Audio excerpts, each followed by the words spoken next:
What up, survivors? Welcome to D180, the horror movie podcast, taking you on a ride. Thanks for riding with us. I am AJ. I'm Janae. And I'm Brittany. And this month, ain't nobody fucking with my clique. Every movie this month includes an iconic friend group that everybody secretly wants to be in. And speaking of friend groups everybody secretly wants to be in, I know in high school, middle school, even now, everyone has been a part of a clique. You probably are part of one right now. You probably got like a few group chats that you've fallen in.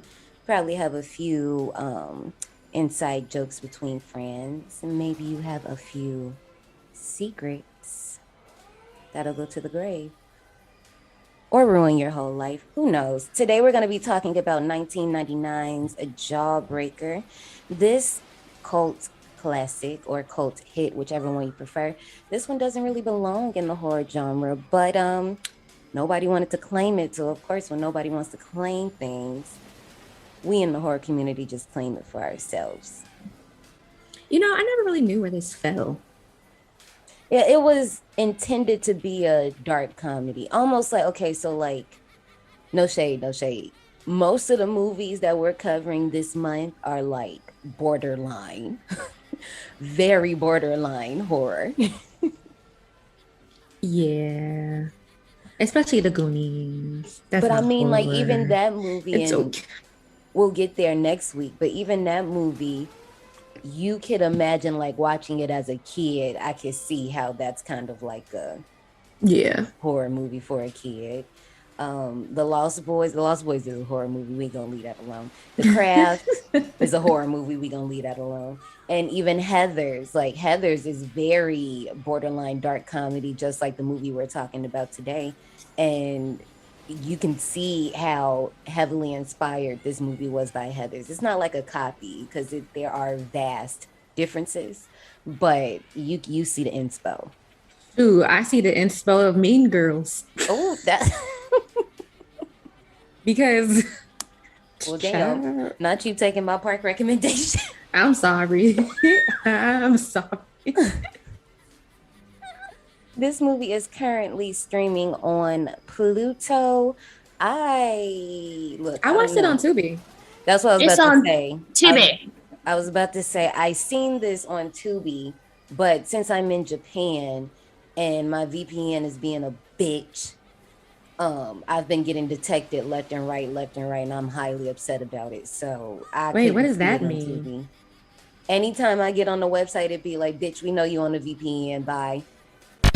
Access denied. And I'm like, how? And I be like, I'm just sad. Like Japan does not want me to have a good time. I hate it here. Not like it's half and half. Don't take that serious. It's half and half, but I do kind of hate it here. But anyway, let's go right ahead and get into Park recommendations. So, I mean, Janae already busted my bubble, but my park recommendation was going to be 2003's Mean Girls, just because I feel like this movie literally crawled, I would even say scooted, so Mean Girls can just full-fledged run. Honestly, from the dialogue to the character dynamics. To the editing. Right. like I hadn't seen this movie in a long ass time, and I was just like, damn, Mean Girls.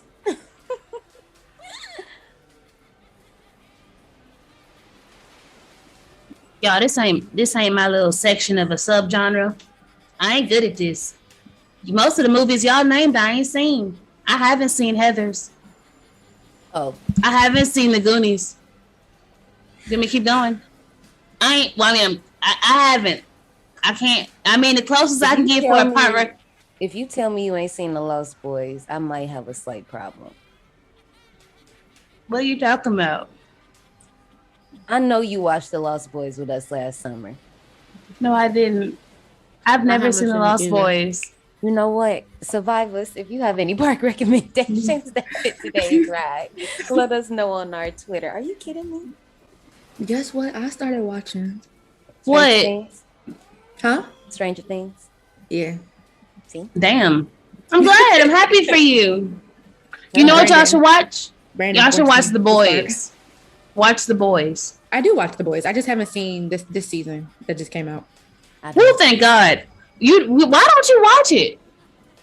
You know I don't fucking watch TV. Also, back up off that mic a little bit. Yeah, back up off your mic. You sound like this. I don't even know if that was accurate, but it was like... Nah, yours was toned down. Like the little metal mics like this. Is this better? Yeah. Yeah. Okay, I had to cut it's not that... Well, first of all, Japan ain't gonna let me have a good time, and I know that's not available in Japan from the things that I have heard, I'm sure, because I can't even watch Bad Girls Club, and I am hurt. Yeah, that's all. My first time watching this movie, I know it was recent. This wasn't a movie like I grew up with and I have a nostalgia for. I've always heard about this movie and I never seen it.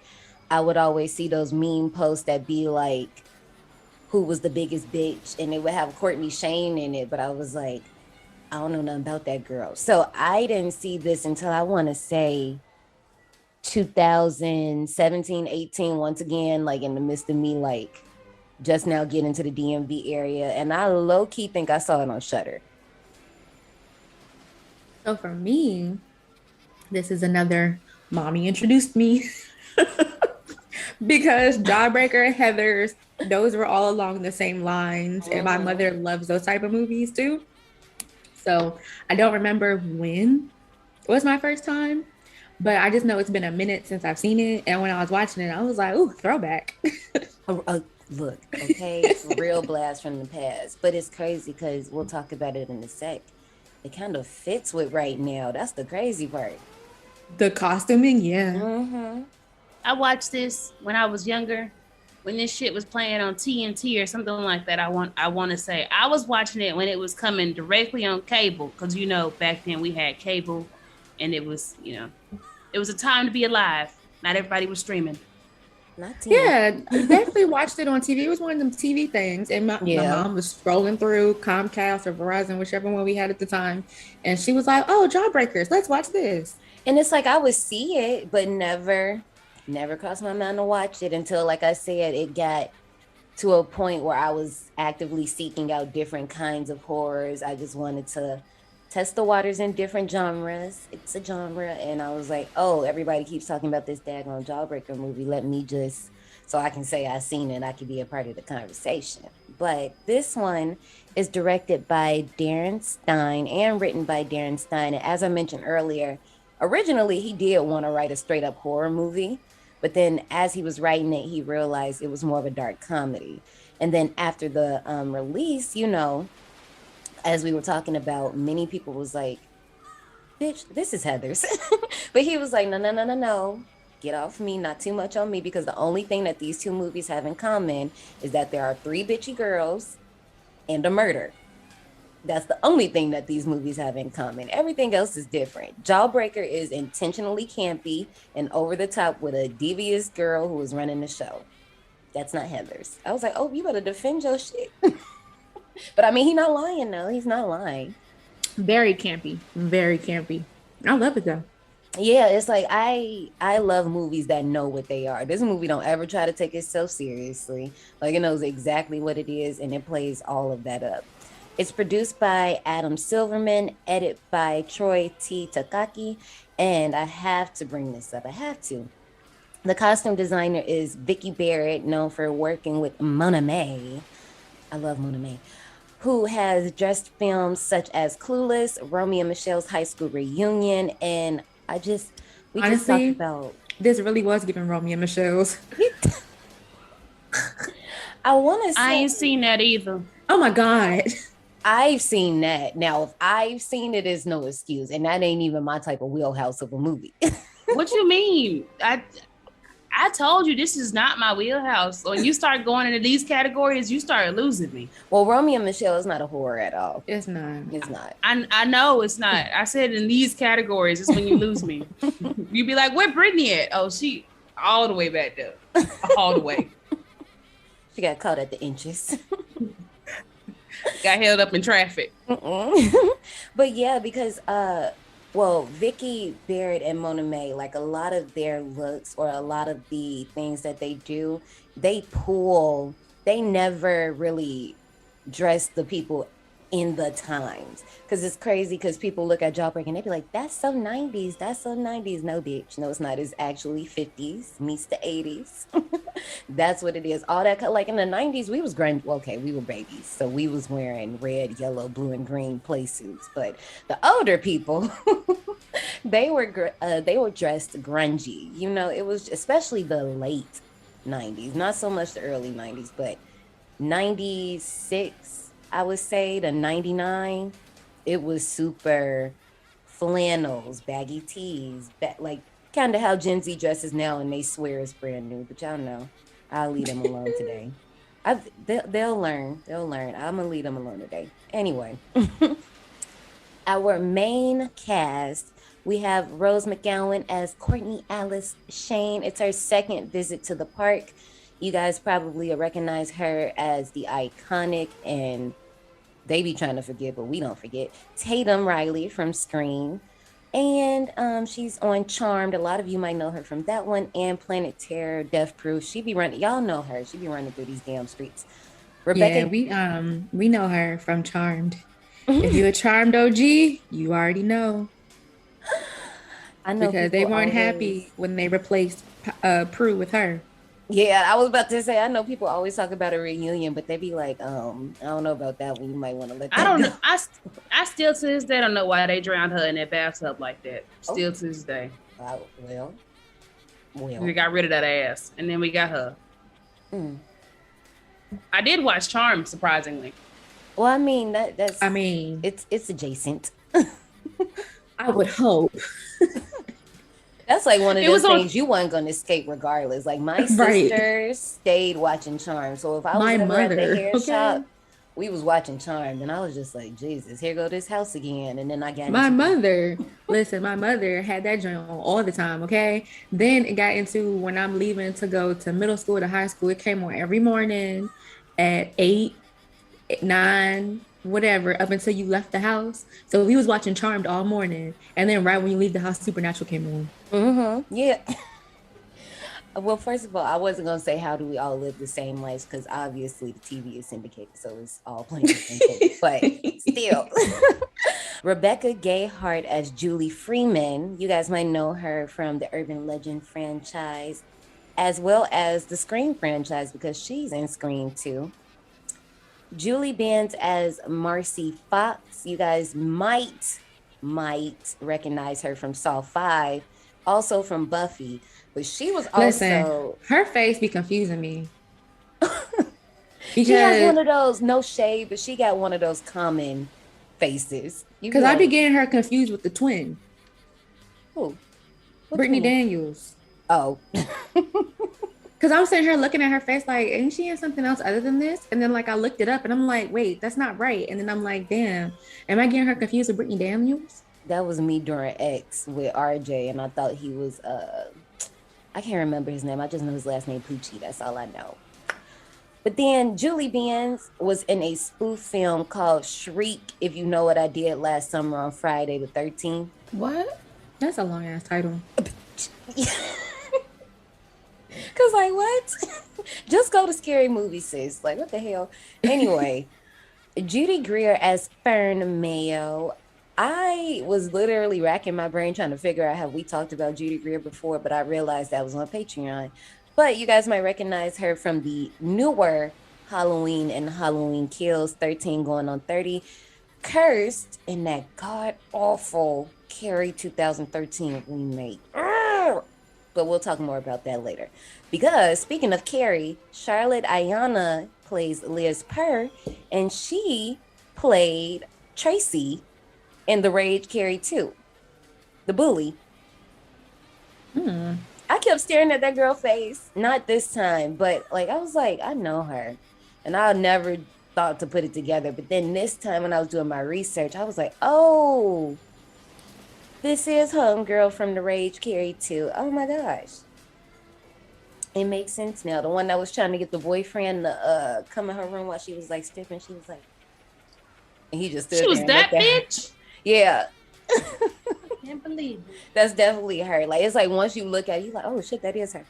Then you have Ethan Erickson as Dane Sanders. He was also in Scream 3 as one of those detectives that did a fucking terrible job at watching Sydney. They were terrible. Anyway, Carol Kane as Miss Sherwood. We all know Carol Kane. We ain't got to go down her pedigree.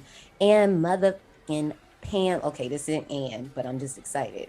Pam Grier as Detective Vera Cruz. Second visit in the park. You guys might remember her from Bones as Pearl. And I just want to talk about her for a second because she iconic. Her contract says that, first of all, nobody's doing my hair. I'm the only person that's in charge of doing my hair. And for this film, she has about 3 different wigs, and one of them is a blend of 3 different wigs. But I was like, okay, girl, I feel you. I love Pam Grier. Girl, But I do too.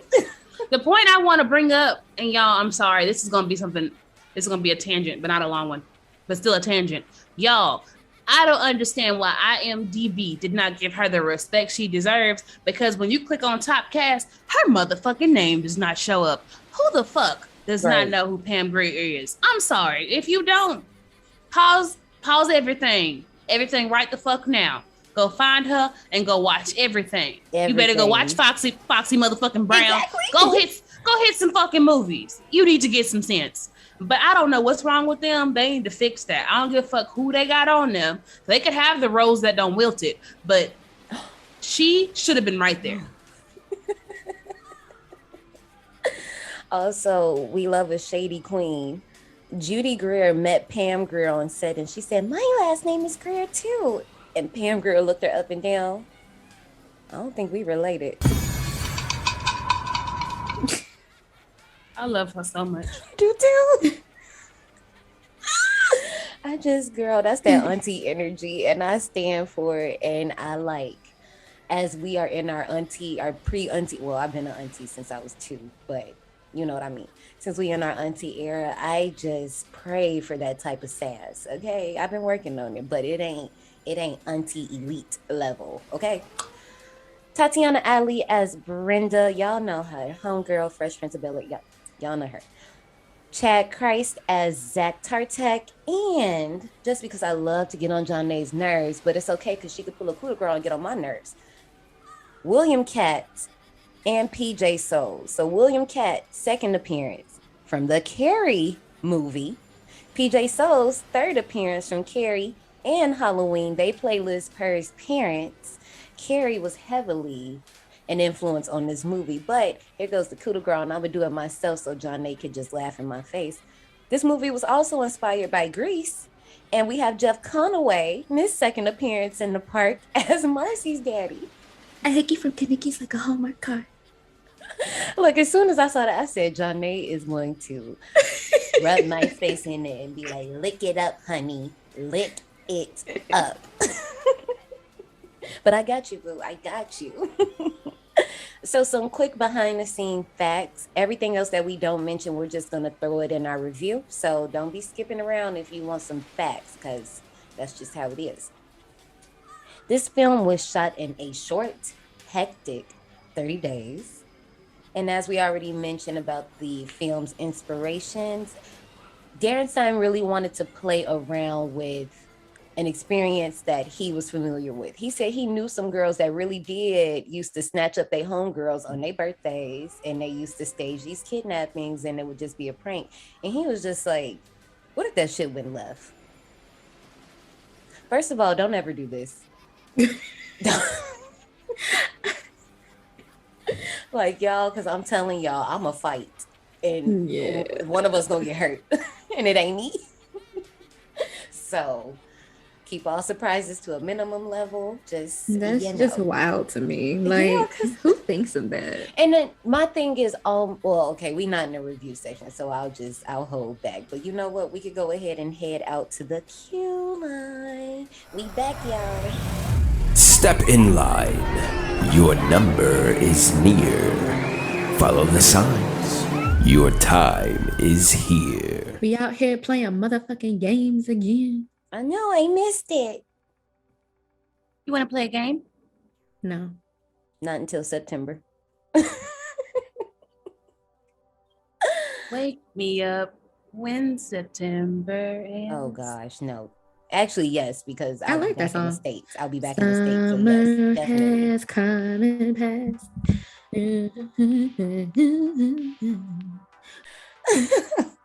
So in honor of our new theme, CLIQUE, we are going to, very cliche-ly, but it's fine because y'all love a cliche, because y'all watch all them damn remakes. Anyway, we are gonna figure out which high school clique best fits us. Okay, now look, before we start, should we do us now or should we do high school us? Which one y'all think? I was gonna do me now. Okay, let's do us now then. Me Y'all ready? too. Let's go. Yeah. Of course, survivors, y'all know the link is at the bottom if y'all want to play along, and you can let us know your results in the DMs on Twitter, all that. But let's get started. Which of these do you spend the most time doing? Being outside, drawing, playing, watching sports, reading, hanging out with friends, studying, doing homework. Right now I be in the house all day, every day. So I'm just gonna put studying, doing homework because I be in the house working like I work from home. So Yeah, this is hard because outside just opened up, but I still feel like I don't be outside for real. I don't be outside for either. Like after being outside for 3 days in a row at that daggone festival, Okay, that's I don't wanna outside. go outside no more. I don't want to go outside no more. I Your almost social died in battery go. Listen, I almost What? died in a Uzi mosh pit. Like, I'm good. No, I'm glad you lived. Y'all, what does being outside mean though? Like really? For Like, my you're knowledge. outside. You just Like, outside. I leave out the house and I go do activities. Brittany, you be Yeah. outside. You be Yeah. outside, Brittany. I don't be outside though, because I go inside other places. I just be But in you there outside. doing You're not stuff. in your house. Outside means you're not in your house, basically. You're not at home. God damn it. Okay, I'm being outside, y'all. I don't really want to be outside, but my life is hectic recently. God damn, I can't leave out. We know. That happened. You know. Yeah, we know. This one is hard for me because I really don't, the equivalent to now, because I mean, unless you count what I'm doing now is being outside. That's more like working. Yeah. Okay, I'm just gonna say studying, doing homework, because I don't know. If they said watching things, that would have helped me out a lot. But watching, playing sports, they don't be sports. But I mean, I guess killing is an extreme sport. I mean, yeah. So If you're using hand tools like Yeah, hammers I mean, and hatchets. I'm just If you're gonna stick using a with- gun, I don't think that's extreme sport. Using a gun, cheater. Yeah. I'll just say studying and doing homework because I don't know what else to say. What kind of music do you listen to? I don't listen to music very much at all. Undiscovered or unpopular artists, bands, rap or hip hop, all kinds of music. I listen to music from a few of my favorite artists, bands, but it rarely goes beyond that. Pop music. I'm gonna say all types of music. because, Yeah, I listen baby, to it all. I like classical music. I like bangers, like your ragers. Like I like it all. I sent my friends my treadmill playlist specifically made for the treadmill, and they called me chaotic. But I already knew it was chaotic, and I told them before I sent it to them. It's horror soundtracks on there. It's regular songs on there that just have a high BPM. Drop Down and Get Your Eagle On is on there. It's a lot going on. So all kinds of music. Well, I gotta put all types because I got a confession. Sometimes you might hear me listening to some anime openings and endings. Same. Look, that be enough. Then of course I got my horror themes because right now I've been stuck on Silent Hill. I don't know what the fuck is happening, but I've really been stuck on some Silent Hill songs. And then of course to round it all up, I listen to some workout playlists that might be EDM, house music, rap, pop, alternative. It didn't fucking matter. Whatever I can shake my ass to. So, and of course we got to listen to Abel. If y'all don't know, that's The Weeknd. So yeah, everybody. We have an outfit. It is a Casey Becker cream sweater with some skinny jeans, no rips. It's a light wash. Do you guys remember Blast from the Past? The studs that had the gaudy jewels on them. They're like diamond shaped. They, you know, very much Charlotte Russe, that type of vibe.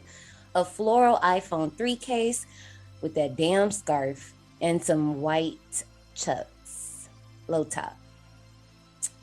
I don't hate it, but it's not my style. I may try it once. If I could tweak a few things, maybe. Only if it came with different colors. No, homie, no way. Or yes, I love it. Right. I would tweak it a few things. I love Chucks. I already got the white low tops. Wore those on Saturday. I would swap out BRT and they ain't been the same since.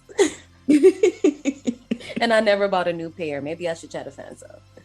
Listen, I love dirty Chucks. So my white Chucks are actually like hideous. No, baby. It was when we went to Juve. Yeah. Oh yeah, and there's no repair. There's a difference between paint and then dirt. Yes, that was paint and dirt. Okay. I will keep the sweater because that's actually something I like, those little sweaters like that. That was like my work wardrobe for the longest time, to be completely honest, with some jeans, but darker jeans. So I would swap out the jeans for a dark wash. That scarf though, that gotta go. And the earrings gotta go. But I'll keep the phone. I hate that scarf. Sorry, Brittany. I know you love the scarf. Sorry. I mean, if maybe not with the sweater. Not with the sweater. Maybe something else. This scarf ain't doing for me. I love scarves, but this one ain't doing it for me. And to be honest, I want to change everything except the sweater. So I'm gonna have to say no way for me because the jeans is a no. I had to change the color.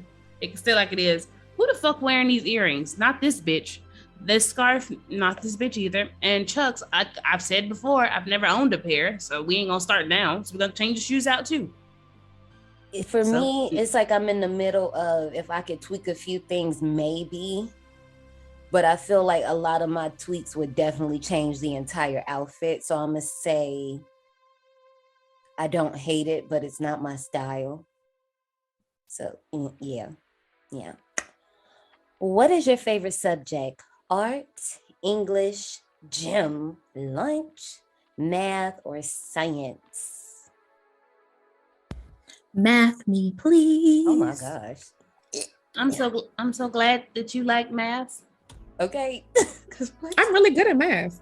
We know. I don't doubt you. I ain't saying nothing about it. Hell, somebody got to be, because I ain't. If we was in a situation where we had the math to get out, we're all dead. Don't ever let Jigsaw put me in a room where there are math equations. Bitch, I'm gonna just be like, come on, just come. I'm like, can we speed the clock up? Because I mean, we just wasting your time and mine. I can go ahead and head out. Unless you want to see me have a mental breakdown, just come on. Send in a doll on the track. Thanks. I'm gonna pick art. Oh, I can't draw to save my life. I mean, art comes in different ways, different forms, so that's why I picked it. Seeing as what I do now, I think it's considered, it would fall in the gym category. So I'm going with gym. Oh yeah. Of these choices, which job sounds the most ideal? Author, artist or stylist, doctor or lawyer, professional athlete, scientist of some kind, actress, model, singer, etc. I'm gonna go with that last one because, baby, I want to be famous so bad. Ever since I was little, I just knew I was gonna be somebody's type of famous, some type of famous. That mean medical doctor? What type of doctor you talking about? Look, not me about to go back to the X episode and be raunchy, but keep going. Never mind. Sorry. I mean, you could be a doctor without being like a medical doctor. That's what I was. Yeah, I mean, I'm like touche. I'm already one of those, but I'm already 2 shakes away from the doctor one. So I mean, that's most ideal because I don't spend so much time investing in that. So that's where I am. What you gotta do left? What's all that's left? Just a dissertation? Yep. Oh, see. Oh, Jesus. My daddy trying to make me get my PhD. He's like, that would be a perfect Father's Day gift. Just go back and get your doctorate. Hell no. I'm good. But out of all of these, honestly, I wish I knew how to write for real. Because if I could be an author and just get that bag, but I can't write. I'm like, can I be a vocal artist? Because I can weave a tale with my mouth and I can make it so dramatic. Like, come on. Like, but I don't want to be famous. Right? I just want the famous money. You can use what's that software called? The diction software, and they'll write what you say. I mean, once you train it. You know, but I'm just saying, like, it just needs to be straight like that. Like, my grammar ain't gonna be the best, punctuation ain't gonna be the best, and y'all just need to get with that. I don't know. I'm leaning towards scientist of some kind. Well, I feel like my answer is gonna have me in a nerd clique.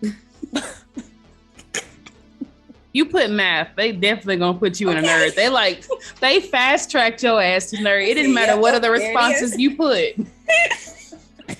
You said math. What? You were decided. Right. What is your favorite beverage? Water, soda, pop, coffee, energy drink? I don't have a preference. Anything with alcohol. Water. Right. Water. I need it. I ain't got no preference. Long as it ain't tight.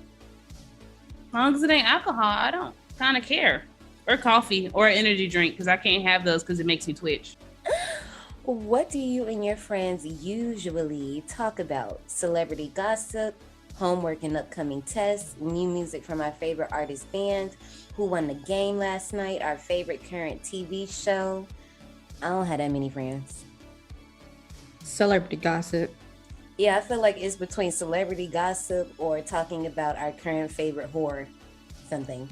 It would be so yeah. Celebrity gossip. If they had like talking shit about other people on here, that would be one too. Because we be talking about celebrities and other people. Mm-hmm. Like, I think. I don't know which one to lean towards more because I feel like that's such an even one. Because we was just talking about Kim Kardashian and Saint and Psalm on IG Live. He was like, "Hey weirdos." I was like, "Yeah, you right." I wouldn't even corrected him because I'm like, some of y'all is weird. This is old, but Michael B. Yeah, I'm gonna go with celebrity gossip because even though I don't care, I'm gonna show up talk about it. I don't even engage in them conversations because whenever you see that them conversations be happening, you never see my ass chime in. I'd be like, "Ooh, gossip right. for celebrities." You're right. Let me just shut the fuck up because this is not my wheelhouse. I do not care. I don't want nobody to ask me no questions.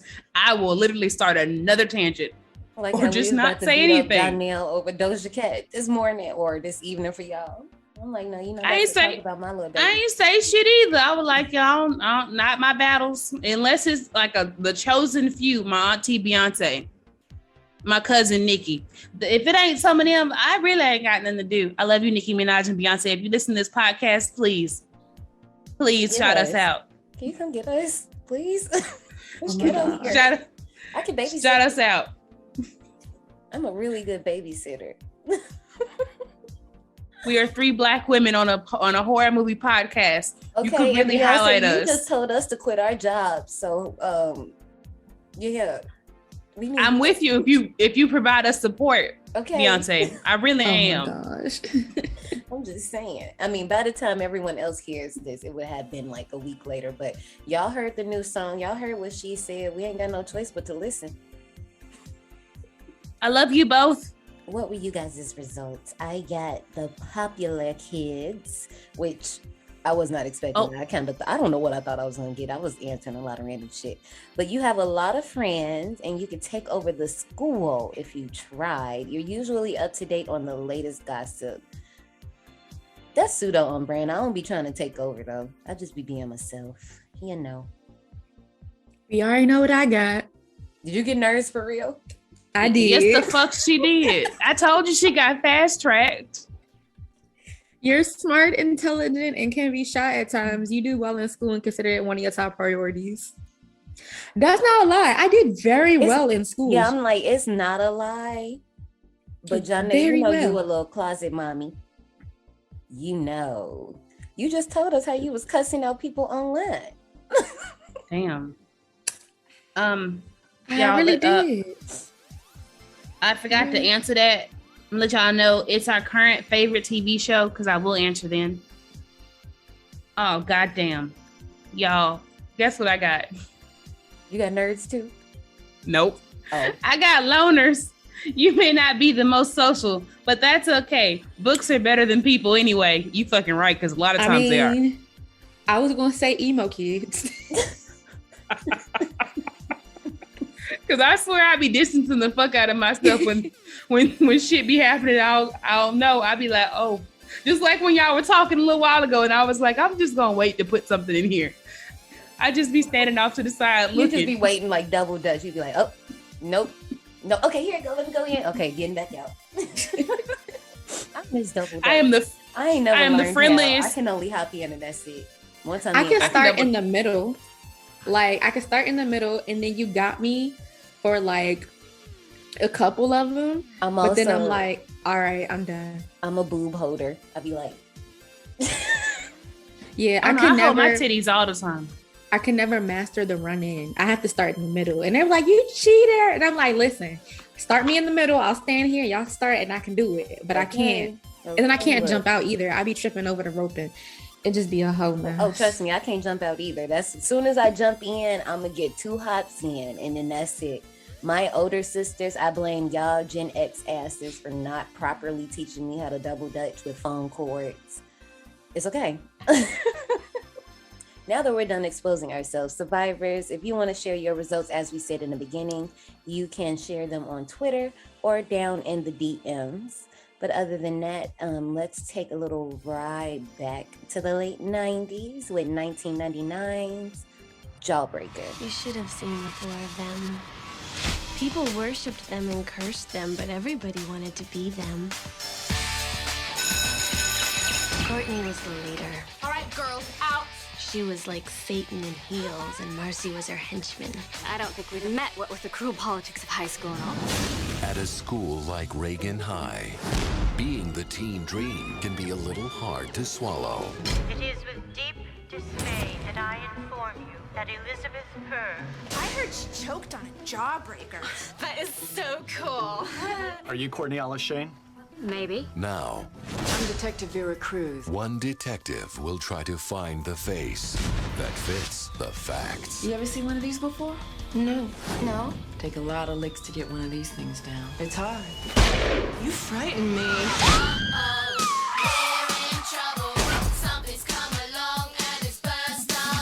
Learn it. Live it. Love it. From TriStar Pictures, You like it? It's okay. There's nothing kinky about okay now, is there? Can you say freak? comes the battle between the babes. She's so evil. And she's only in high school. It's over, Courtney. I am petrified. Jawbreaker. Our best friend is dead. Do you have any idea what that means? You were shooing for prom queen?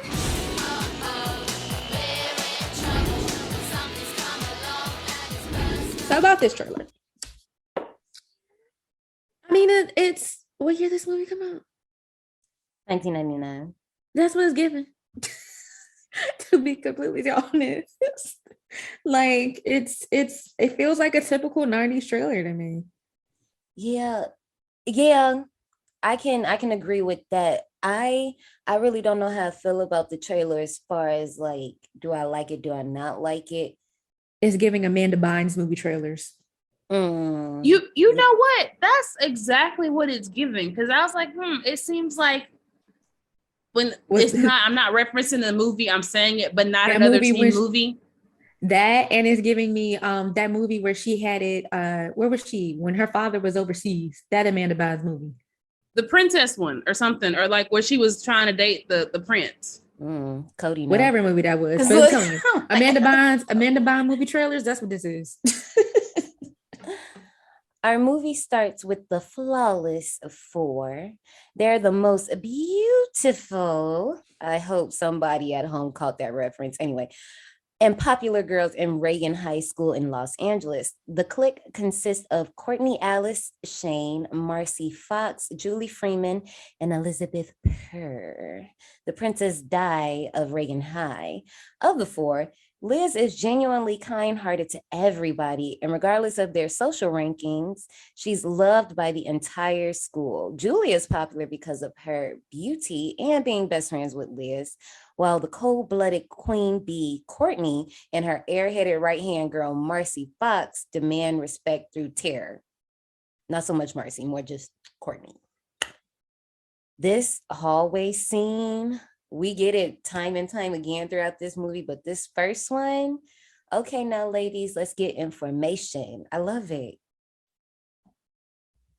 I love when they were just walking. That narration was giving me Mean Girls. See, that's what I'm saying. Like, it's that this, well, okay. In this case, we can't really argue, but because this is like a low-key one, but people who have never seen this movie, I want you to go back and see this movie and just understand this movie for real scooted.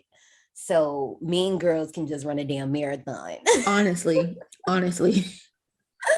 So really quick, I do have a video down below that's talking about the different looks. Throughout this movie, I really want everybody to just pay attention to how the dynamics in these outfits change. Like in this first scene, we see everybody is pretty coordinated. Like everybody's wearing like purple, green, blue. The only one who doesn't fit in with everybody is Liz. Liz is wearing straight up pink, is very classy, very proper. Meanwhile, everybody is wearing short, tight, immaculate looks. Not saying Liz doesn't look good, but you can clearly see Liz is more like the good girl put together one, where everyone else is like slutty, but not really slutty. Right. First of all, and y'all talking about Euphoria, I'm like, do y'all see these girls in Jawbreaker? They definitely should have got dress coded, and they were not. Okay. Hello. Then we also see Fern Mayo, who has like like she's the one that's dressed like she's in the 90s. So she looks like she doesn't fit because she's actually the one that's dressing like the time. But you know, it was definitely giving Carrie. Courtney, Marcy, and Julie performed their traditional prank on Liz the morning of her 17th birthday by staging a fake kidnapping.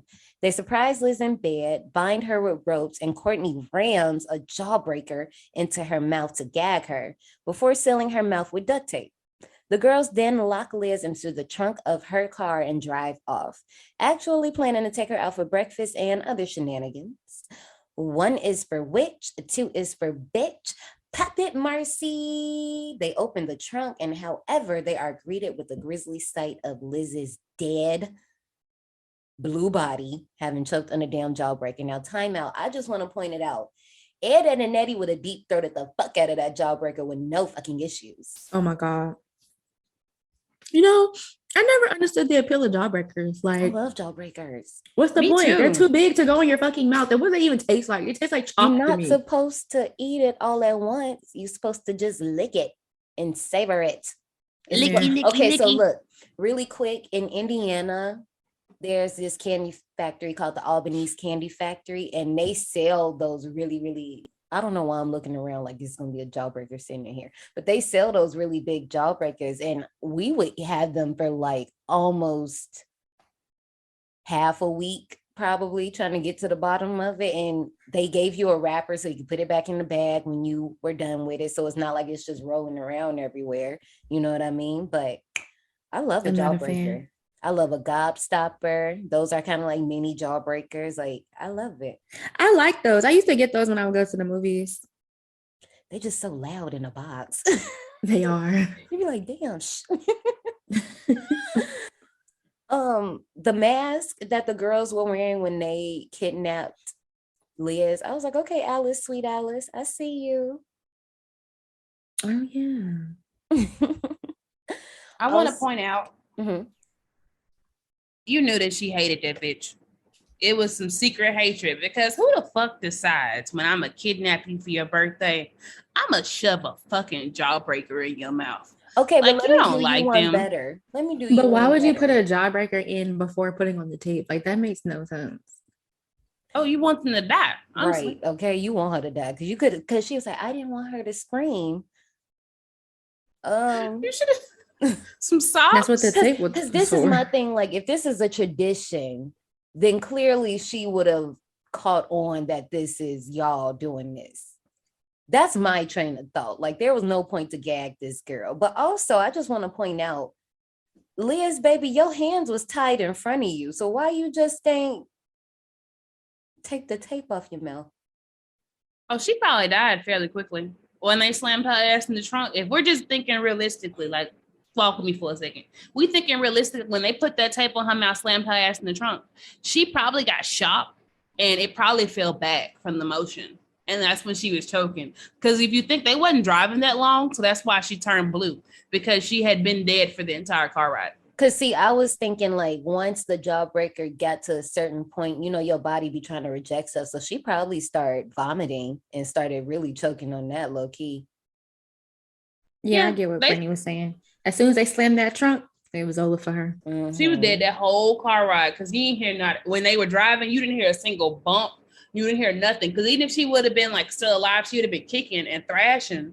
She ain't do shit. She ain't move after that trunk closed. Yeah, that baby dead on arrival.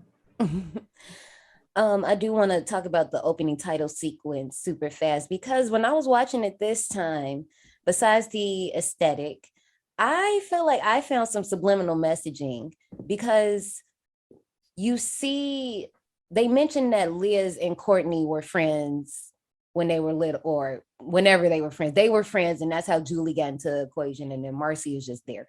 But I was noticing there was a picture strip that like comes down and you see all four of the girls. Then in the next picture, you just kind of see Julie, Liz, and Courtney. Then in the next one, you just see Liz and Courtney. And then in the next one, you just see Liz. So I'm like, is that supposed to be like kind of like a subliminal message for how Liz really was the queen bee behind it all, despite Courtney thinking it was her, and that's why she wants to like kind of like showing their rank in the group. You got to like watch it to know what I'm talking about. But I was curious, and I do want to give the movie. Go ahead. So going with what you're saying, when she was talking to her henchman in the hallway. This is further on, but she's actually explaining herself when she's talking about how when somebody gets fame or some shit, they don't know how to act. Mm-hmm. She was referencing herself. She was also referencing Fern, but that was her she was talking about, because it was always Liz who had the fame and was always important. She was always secondary. So now that she was primary, that was her showing her ass. I feel you. Marcy is freaking out. Julie wants to go to the police. Courtney forbids her, deciding to call the school pretending to be Liz's mother, and tells them that Liz is ill and can't attend school. She then coaches the gang to go to school as though nothing happened and everything is peachy fucking keen. Peachy keen jelly bean. Sorry, another Grease reference. While doing pre-lunch touch-ups in the girls' bathroom, Miss Sherwood comes in. Hello, girls, having a smoke, a toke, some dope. Shout out to you, Cole. She goes on to ask Courtney to pick up Liz's assignments and bring them home. Throughout the day, Julie and Marcy are trembling, but Courtney is fine. Out of jealousy, Courtney fabricates an elaborate story that Liz died at the hands of a abuser, R-word, and plots to tarnish Liz's good reputation by spreading false rumors that she was actually rebellious, a promiscuous girl who drank and did drugs and was not the perfect angel she made herself out to be. It's everybody's worst nightmare. Elizabeth Purr, the very picture of teenage perfection, obliterated by perversion. Due to all of this planning, Courtney, on Brian, forgets to go to the office to go get Liz's assignment. So Mrs. Sherwood asks outcast and admirer of Liz Purr, Fermayo, to deliver Liz's homework at the end of the day. I just, once again, the outfits. Julie's is my favorite with the purple rubber skirt with like the little top. Ugh, it's cute. Marcy, her outfits start looking the same after a while. She be wearing halter tops like every goddamn day. I be over it. Courtney, I just want to point out that at first she was matching with the group, and now she's the only one wearing red. Feeling a little evil, Courtney? I think so. Damn, Courtney. Still love you. Also, Miss Sherwood, I don't know about Fern. I think we need to get her some help because when she was like, "Do you know Liz Prince?" She was like, "You mean meow?" I would have been like, yeah. When I listen, I was looking at her and I was just like, "Why would you be that?" And there's nothing wrong. I'm not saying because obviously we all some little bees over here, but there's nothing wrong with that. You would never be that open. like what? Like you would never be that open just to saying that. But Marcy, when she was trying to justify Courtney's plan, maybe she was practicing. I said, "Oh, okay." Why would you practice in a Jawbreaker? Exactly. That ain't even the right size. Maybe, but a popsicle, maybe. More on that later. That's too skinny. A popsicle? Well, we just. What do you think a Jawbreaker is? That's not even the right shape. I wouldn't have practiced on a Jawbreaker either. Actually, some people are shaped like popsicles out here, but we move. I will never know. Oh, okay. The crew tries to catch Mrs. Sherwood before she leaves, but then they quickly learn what Courtney's tardiness has cost them. So they quickly drive to Liz Purr's house and rush to stage the scene. Well, Courtney and Marcy stage the scene. Julie is just filled with guilt and she don't want any parts. And she just sits at her friend's water and reminisces on her late friend. She accidentally activates a voice recording card from last year's prank, spooking the girls, and the plan begins to fall apart as Marcy also starts freaking out. Whole time, Fern Mayo, like Hold the Mayo, is outside at the door. Practicing her lines while waiting for Liz. Courtney and Julie begin to argue as Courtney tries to check Julie for not wanting to help cover this up. I killed Liz. I killed the teen dream. Deal with it. Having had enough, Julie tries to leave to find Fern Mayo right outside of Liz's bedroom door. First of all, I love the little creepy Carrie scene without the bicycle boy of of Fern just walking down the street holding her books. I'm like, okay, girl, I see you. But also that retainer, girl, ew.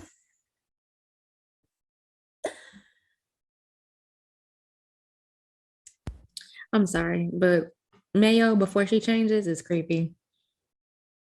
Girl, why are you so obsessed with me? Mm-hmm. Because that's what it's giving. But also, this is the only line in the movie that Liz Purr has when Julie opens the card and she's like, "What are you doing to me?" That's the only thing that this girl says in this entire movie. Also, Marcy, she ain't the girl for this job. If you gonna be 10 toes, girl, be 10 toes. She's looking at me. Well, her eyes are open. She's bound to look somewhere. Move. Courtney quickly tries to see what Fern knows by intimidation, despite Julie trying to save her. Fern ends up seeing Liz's dead body and attempts to flee the house, but the girls catch her, and Courtney buys her silence by bribing her into the clique, telling her to take Liz's place, again, despite Julie's protests. Courtney and Marcy give Fern a makeover, transforming her from plain and awkward to elegant and beautiful. Once the transformation is complete, Courtney introduces Fern as the beautiful exchange student Violet, and she is now a part of the group. Violet officially takes Liz's place and color, and peep that she's also wearing pearls, as Liz once did. I don't think we've met, what with the cruel politics of high school and all. Also, I do want to point out that Marcy keeps telling everybody to call her Foxy, but everybody's like, this is Marcy, this is Marcy, this is Marcy. So I feel like that further drives the point that Courtney is in control, because if she wanted you to be known as Foxy, she would tell people, bitch, your name is Marcy, let it go. Stop trying to make fetch happen, baby. It's not happening. The quintessential mean girl. Also, I love how Fern's makeup or makeover scene is intertwined with Liz's autopsy. It was it was intentionally giving its flowers to Rocky Horror Picture Show. But I also like that at the end when we see Violet in the pink dress with the boa, Courtney has on a similar outfit. So I feel like that's even more Frankenstein-ish of I created a monster, but she just don't know it yet. I love the whole scene, the dress up scene where they're also bringing in the dead body. I was like, damn, so ain't nobody gonna say nothing about this? Not us, them. Right. Ain't nobody gonna say nothing about this? We're really just gonna stitch together. This girl dead. This girl's alive. But guess what? She's alive. I just can't get over that name, Violet. Girl. I think it's cute. It's cute, but it's still extra. The lady that was doing the makeover is actually the person that Violet is based off of. That's the crazy thing about it. That's Darren Stein's friend. I can't remember her name right now, but that's who he actually based that character off of. Julie, still overwhelmed by guilt at her part in Liz's death, breaks away from the clique, only to be tormented by her former friends. And even though she tries one more time to get Courtney to come to her senses, telling her that Liz's parents have returned and have seen the body, Courtney can give a shit. And she tells Julie she will frame her if she tries to spill one drop of tea. After briefing Violet on the rules of the clique of the Fabulous Four, now 3, she officially introduces herself as Violet to the rest of the school because a rose is too obvious, which I felt was funny because that's her name in real life. But when she seen that paper bag, she was like, oh, bitch, if you don't, you better be joking, in the words of Maddie. I don't care if it's a full 5-star fucking course in there.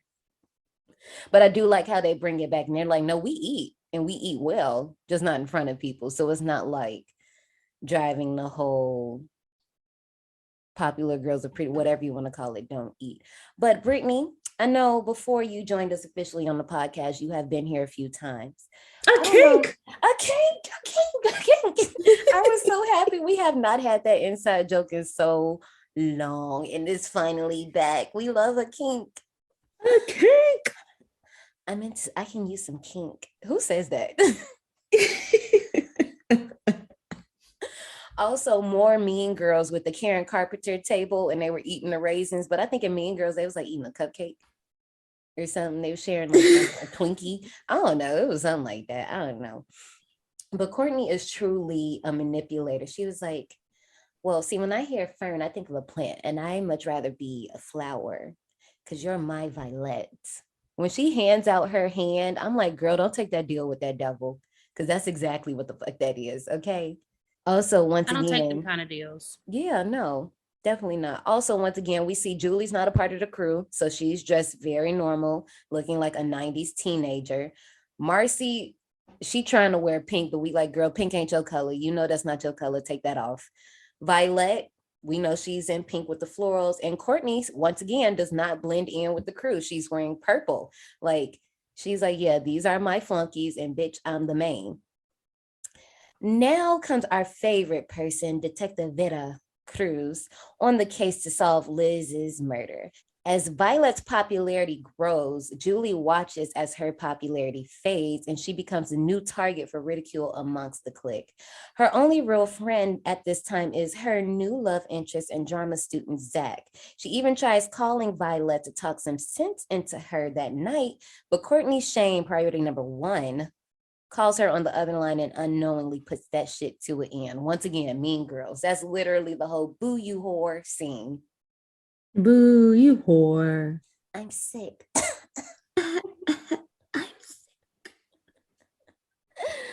Like even the transitions from switching the one girl to the next, literally Jawbreaker scooted for Mean Girls to run. Tina Fey, we see you, girl. We see right through you. What's the line from Death Becomes Her that I like so much? See right through you. That bitch was amazing for that. Now I can watch that here, and I might watch that tonight because that shit was spicy right there. Courtney continues to be a dang menace, having Dane suck on the Mr. Big Stick to please her kink. The police come interrupting the session to question her, and during this, Marcy is confronted by her dad for being a follower, but is interrupted. But is interrupted by the phone ringing. Meanwhile, Julie sees a mirage of Liz with her hard nipples in the pool, but the daydream is. I'm sorry, because I'm like, why did we do this? Okay, whatever. Anyway.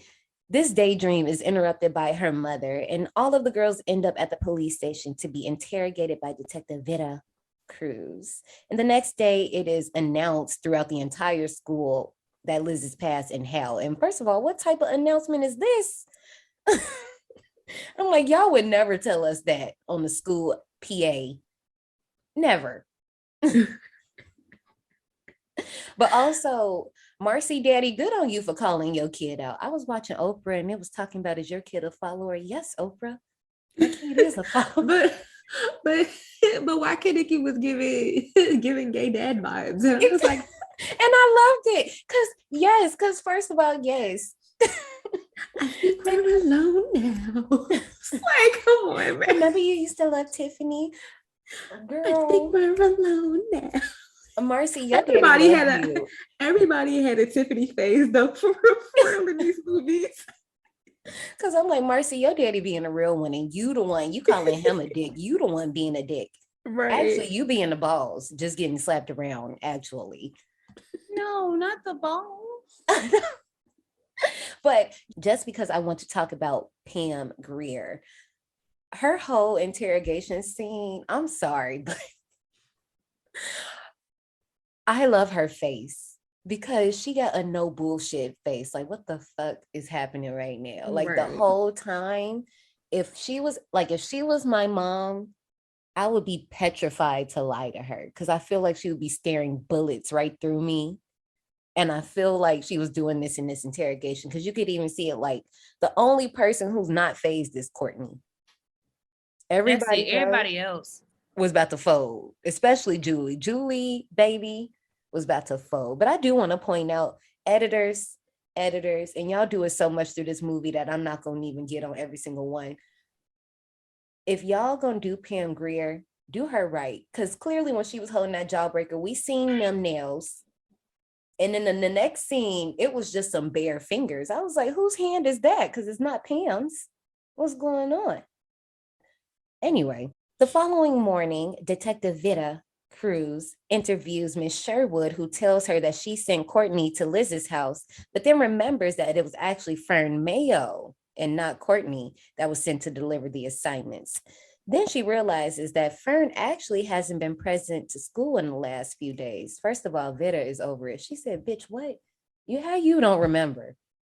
This is, first of all, she was like, you got to calm down because ain't nobody said that you was going to be implemented in this crime. But also, I need you to get your story straight because how you don't remember who you seen here? I don't need to be here all day. But also, y'all really didn't see that was Fern? I really don't understand. Like, was she not on the roster? Understand. So when she was in class and they was calling Fern, she wasn't answering.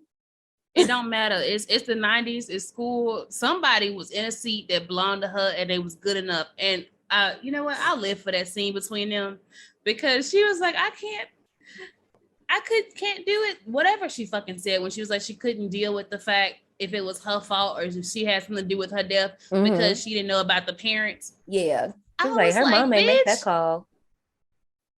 Girl. Everything she just stacked up against her. It was like, you know what? You don't know this child not at school. You ain't know that wasn't her parents. Bitch, what do you know? Really? Nothing. A smoker took some dope. Detective Vera Cruz finally gets to interview Fern, Violet, whatever, and begins uncovering this little obsession she has with Liz. Later, Courtney calls Detective Vida from a phone booth to arrange an interview, and she goes on to tarnish Liz's reputation as she said she would. But in reality, Courtney's ass went out the same night and seduced a stranger at a sleazy bar and had sex with him in Liz's bed while Liz's dead body was under it, making it seem as though he had assaulted Liz. Let's rewind. Violet, Fern, whatever, not you staring at the moles on this girl's neck, and you was pushing it with that sea monkey thing. The spider web, I could see if I squint a little. The salmon, that was a lot too, but the sea monkey girl.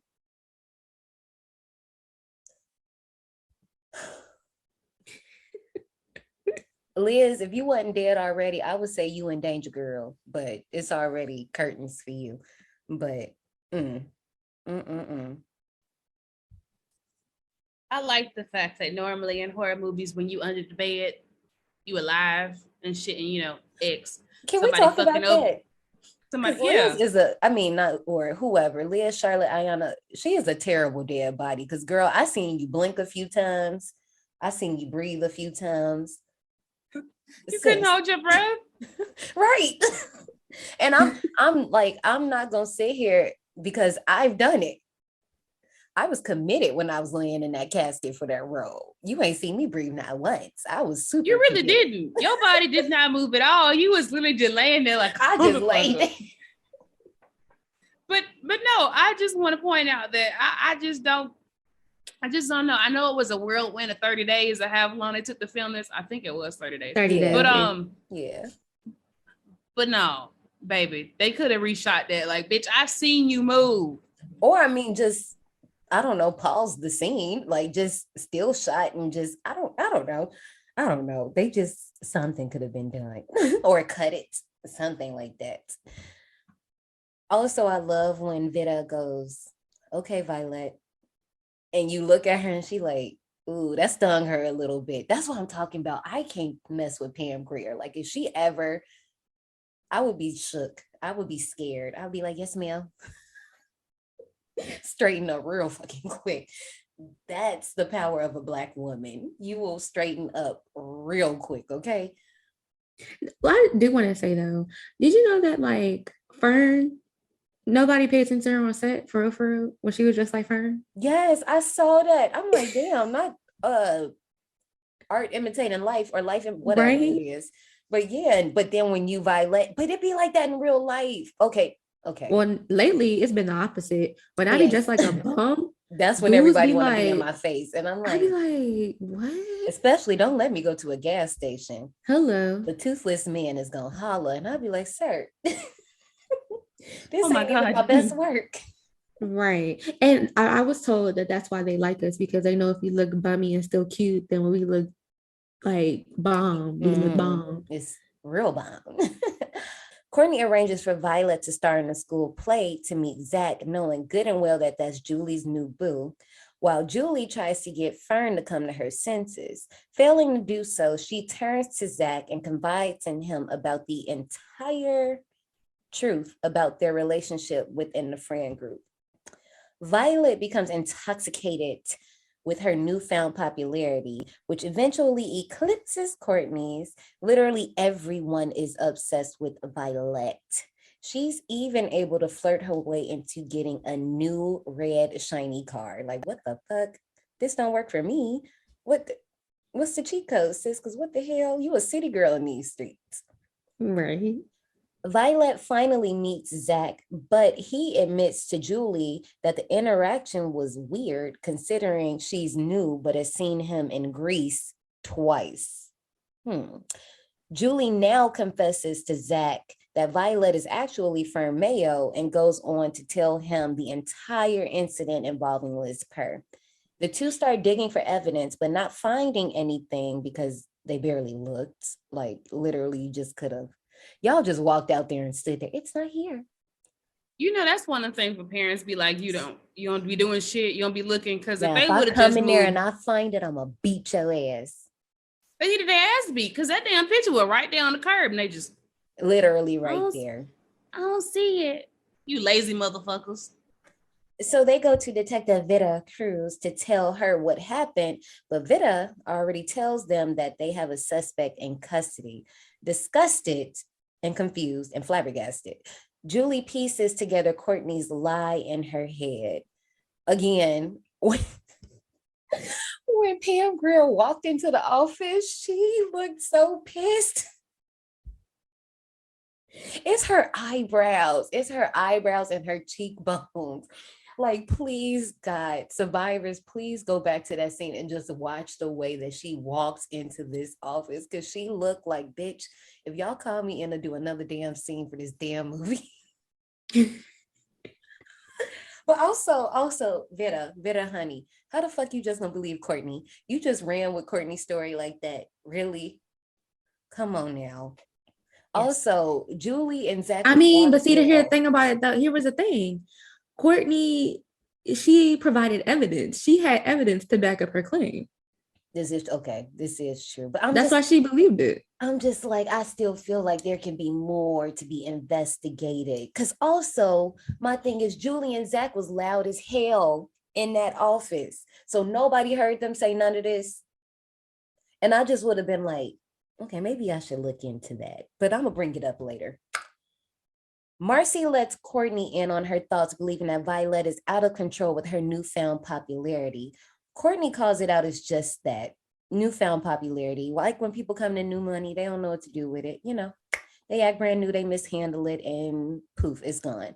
Courtney quickly swallows those words, hearing music blaring and walking outside to seeing Violet's ass flouncing on the top of her shiny red car. First of all, what the fuck? Why were they just sitting there watching her? Because what the fuck was happening? Courtney snatches Violet's Angeline ass right up like a mother of color when they kid be acting a goddamn fool in the store, and orders Violet to learn her place. But Violet vows that if Courtney decides to jump out her body, she will reveal the truth behind Liz's death. Checkmate. Why Courtney slam Violet on that mirror? Because that would have been me. Because you don't know your place, bitch. I would have slammed the fuck out of her with no fucking problem. And I would have did it way many. I would put her head into the glass. First of all, she broke the mirror. She did. No, yeah. I would want pieces on the floor, because you don't play with me like that. I made you, bitch. I can destroy you. Bitch, I made you. But also, I love that when Violet blows the smoke in her face in real life, she didn't know that she was going to do that. So that's why she literally took the cigarette and threw it. Like, that whole part was real. They just kept going with the lines. But also, I felt so bad for Marcy, because when Marcy came out and Courtney just grabbed her face, and literally, I love the symbolism of the cracked mirror, because you are starting to see the cracks all through this relationship. Mm-hmm. Like, baby, Marcy, honey, girl. That's one. That's actually like 5, but we're going to count that as 1 right now. In response to this, Courtney and Marcy post enlarged yearbook photos of Fern Mayo all over the school with the message, "Who is Violet?" written on them, revealing Violet's true identity and leaving her humiliated by the entire school. She awakens from fainting in the parking lot and has another breakdown after the nurse addresses her as Fern Mayo. Julie takes pity on Fern and forgives her for being corrupted by Courtney. This poor baby, she could not get a grip. As soon as she was like, Fern, she was like, "What did you call me?" My name is Violet. I said, honey. Okay, now, just because I've seen this movie so many times at this point, I love whoever is the set designer. I love you for this, because it's real blinking, you miss it, or don't pay attention and you're going to miss it. When Violet wakes up from her episode, there is, and I know it's meant for Violet because it's pink and that's her color. There's a poster on the wall and it says, "Don't blow your future up in smoke." And that's how I feel like, since she let the popularity get to her head, like the shit just blew up. Like, had she just stayed in her place, she would have been cool. She would have been popular. She started smelling herself, okay? Mm-hmm. Also, not y'all burying that girl in the flyers. High school is just like that. Okay, because no, for real, you're disgusting. Like the way they was just throwing this girl around the hallway, and then you just got Marcy, and once again, Marcy wearing a goddamn halter. Like, does she own anything? That's all she wears, the damn halter. Honestly, that's me during the summer. So don't come for me. You don't just wear halter tops. When I go out, yeah. My outfits consist of like halter you crops. do spaghetti straps. I seen your wardrobe. You don't play yourself like that. Don't do that. When I go on vacation, halters galore. Afterward, Julie, Zach, and Fern ride around trying to devise a plan. But after not really coming up with one, Zach suggests they go to prom, and Fern blows it off, joking that they should just go grab some pig's blood while they at it. And Julie, just over the whole thing, just opts to go home.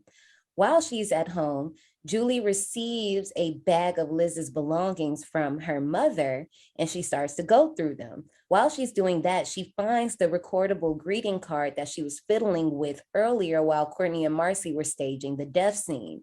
Julie discovers that it actually reset and recorded Courtney's admission to killing the teen Dream. And armed with this evidence, Julie meets Fern and Zach at the prom. I was like, damn, y'all got, well, I mean, Zach did say, let's go. So I assumed that they already had the dresses. Julie was just like, I'm not going to go. But I was like, damn, y'all pulled this together rather quickly. Yo, you know what I forgot to mention? What? It just came by. But you know that scene where she almost got ran over? Yeah. Oh my gosh. Yes. That happened to me when Homecoming. Oh. Huh? Yeah. Not you got to get Regina George. Nah, this bitch I got beef with. I was leaving a party. It was a band function, right? And you know, we're alumni. Somebody still lives in the college town because not everybody get out. They just stay there. Right. So we was having a band party at the house. I leave out the house and I'm walking across the street to my car, and this bitch goes vroom and tries to run me over. John, I would have fought that day.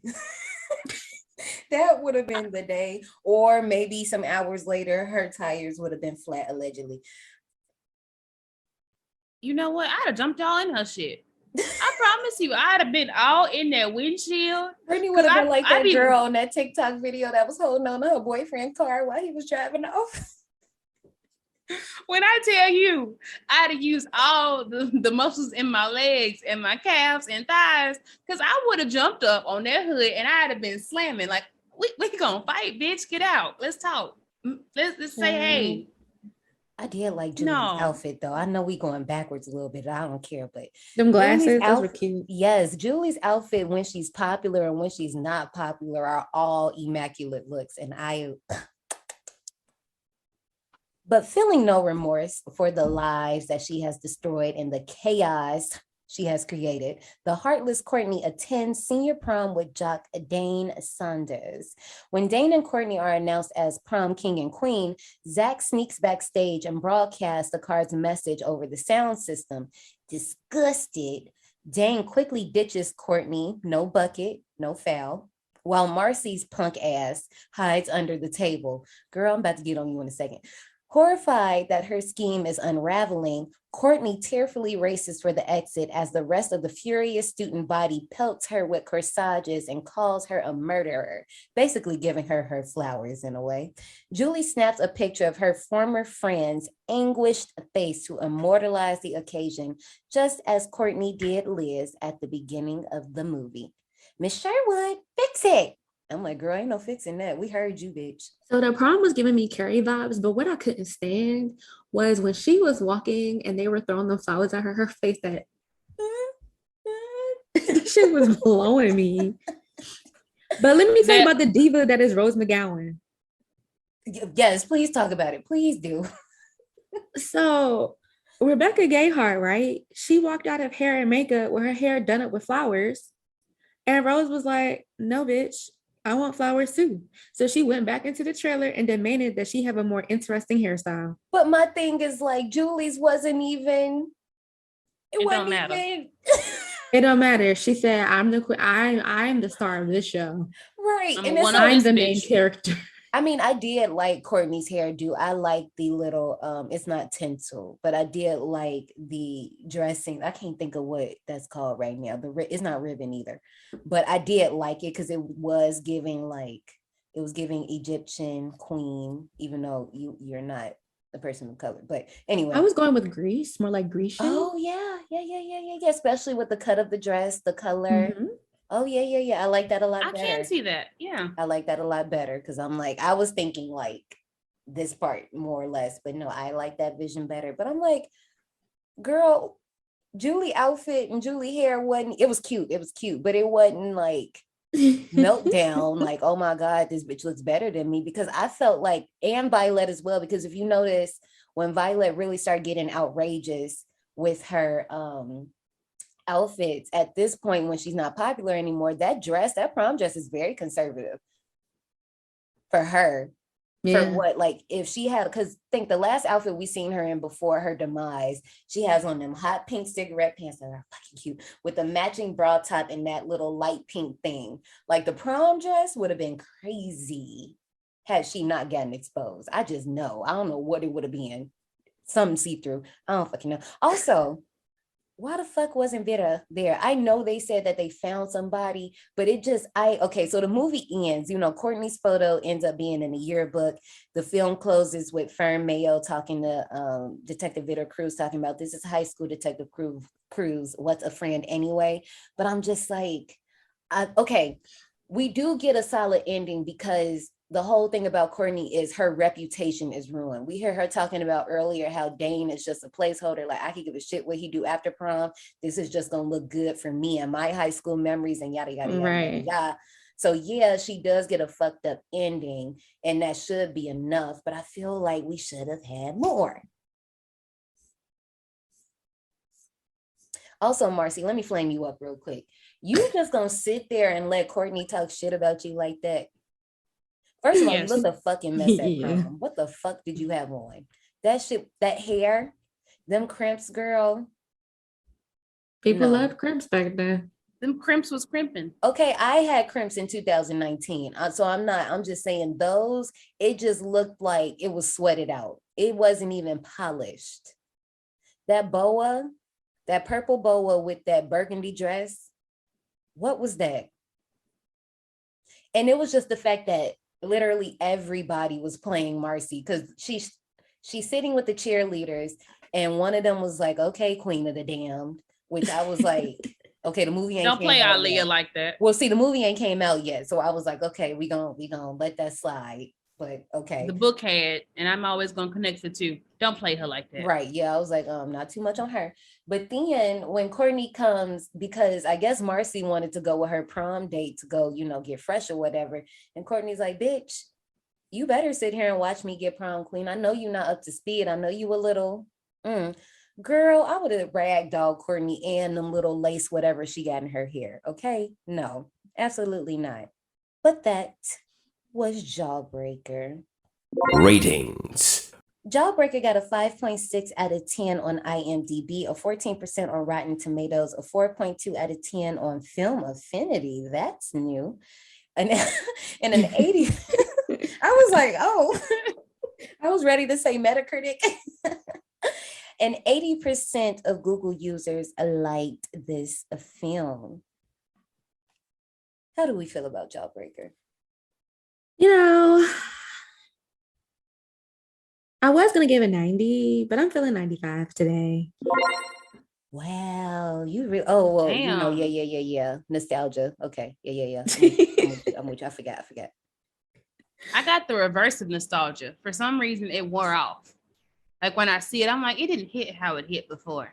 So sorry, it's still y'all. the same for me. Sorry, y'all. I love the ending though. 60 tickets. Damn.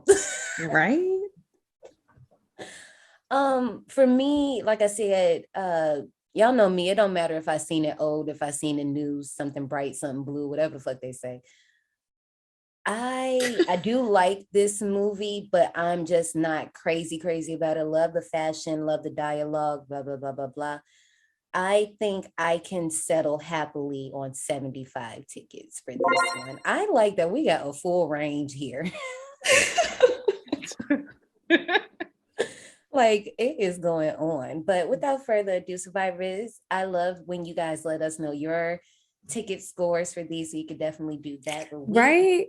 Cody be the first person to put his score on the post. Ready? Okay, I'll be like, I love it. You better turn in your tickets. Go get you a prize, Coco. You go, Glen Coco. Let's head off to the souvenir shop. Thanks for writing. Before you go, take a detour into the souvenir shop. Okay. I got one. Go ahead. You go first. Don't give me the Britney treatment. Uh-oh. Oh, God. Is it a jawbreaker dildo? Not a jawbreaker, because I don't see how that would work. The shaping. You can reshape it. No. We're gonna go with a popsicle dildo. A rainbow popsicle Mr. dildo. Big Stick. Yep, we're gonna go with the Mr. Big Stick. So it's gonna have a little handle, just like the Mr. Big Stick, and then it's gonna be shaped just like a Mr. Big Stick. My souvenir was, okay, even though Foxy girl, you need to sit down. Y'all know I love me a good nameplate. I love me a nameplate. So get you a nameplate from Jaded Co. Okay, we coming back in October, so be ready. I'm sorry, y'all. I ain't ran out this whole episode. Now's the motherfucking time. I was thinking of a Jawbreaker themed mouth gag. You mean like a ball gag? But then like yeah. Oh, I can see that. Yeah. Yeah. Would it be the same color? Okay, Brittany, we're not gonna flag you. We're not gonna flag you because safety protocol. We love that. We love a safe queen. Exactly. It got the same. It's gonna have the same. It's gonna be white and it's gonna have all the colorful speckles and it got the little straps on the side. Yes. Okay. It's a good one. Look at all of us. Come on, marketing. See, look at us. Let's go ahead and run these park announcements. That was 1 out of 5 of our new theme. Yeah, July is going to be a long one. Next up, Johnny is going to lose her shit. Girl, go ahead, say your line. Goonies never say die. We are going to go visit the gang, the Goonie gang. We're going to do the truffle shuffle on that ass. If you want to keep up with us, you can hit us up on social media at D180 Podcast on everything. That is IG, Twitter, TikTok. If you want some exclusive goodies, you can hit us up on the Patreon. And that is going to do it for this episode. We're going to see you in the next one. Leave us a review. We ain't said that in a long time, but leave us a review because we love reading that shit. We love y'all. I do. Yeah. We love reading it. I don't think I ain't watched but like 2 of these movies. Well, reverse. I think I've only watched 2 of these movies this month. It's gonna be fun, y'all. Most of these are first watches. She hasn't seen Goonies. That's why she's not understanding the reference. She did not understand what we just meant by truffle shuffle. So we're gonna end this and go do your homework, Brittany. I'm going to sleep. As Nikki says, do your fucking research. But all right, survivors, we out. Bye. Bye-bye. I'll see you soon.